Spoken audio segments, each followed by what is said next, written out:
Teachers, I'm going to try to do my best to walk you through FlexiSched as we try to start implementing this soon.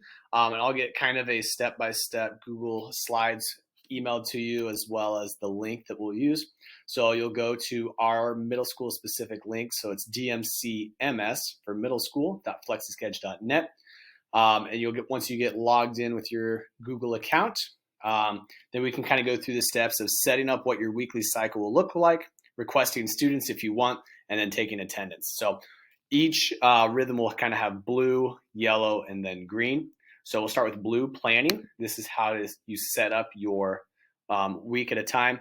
And so you'll see I can have, so all the teachers here. So we did have Mrs. Scarrow do a trial run. Hers is all set up. That's why hers is a different color. But I'll walk through showing mine. So to start with, we click on the pencil icon to edit. The first thing that we're going to do is the type of win time that you're offering. If you're just having regular win time, you would click teacher availability. Okay, that just shows, hey, students can come in.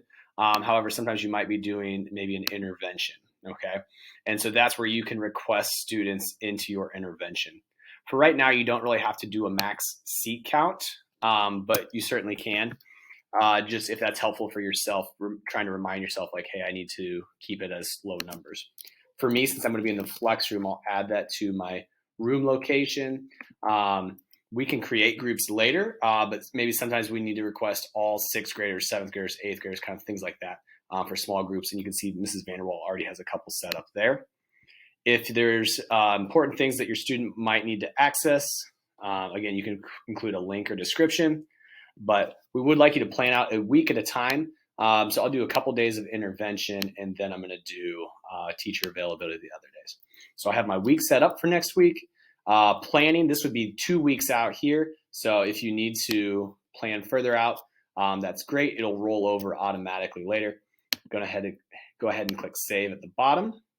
Okay, so now I have my week set up. So I've done the planning part.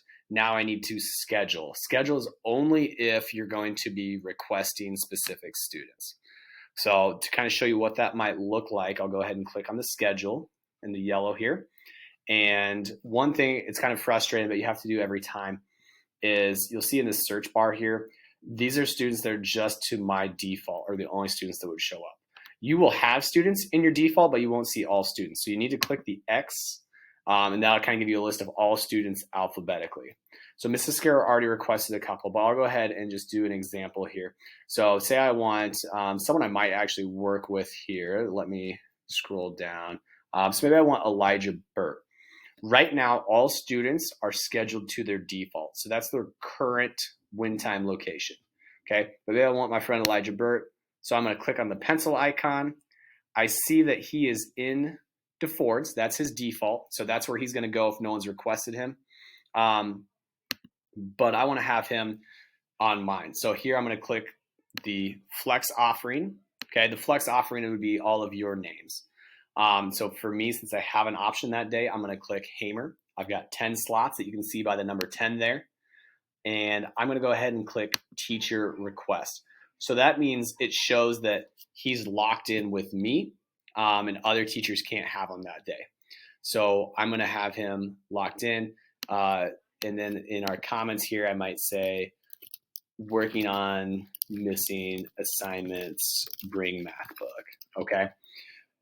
And I only need him that day. So I'll go ahead and save. We don't want to do save an email unless it's a very last minute change for that day. Then you can go ahead and email the student. But an email will be sent out to all students at the beginning of the week that shows them the week.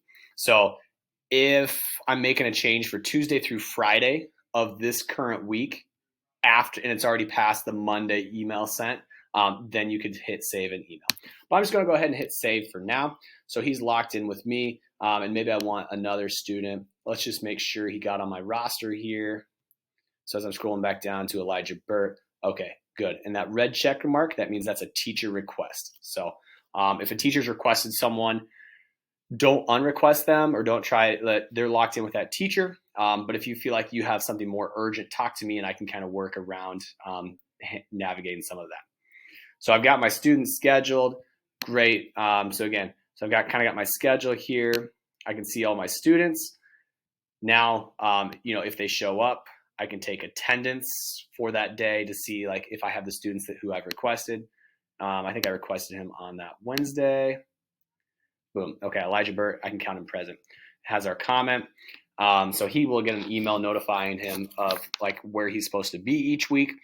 The attendance, we'll still kind of have to work through what that's going to look like.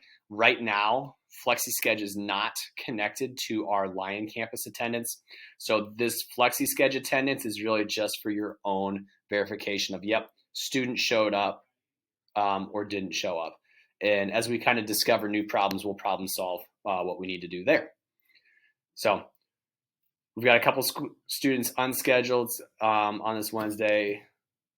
So this is kind of like my overview here. Yours will look a little bit different, but that's the FlexiSched kind of in a nutshell there.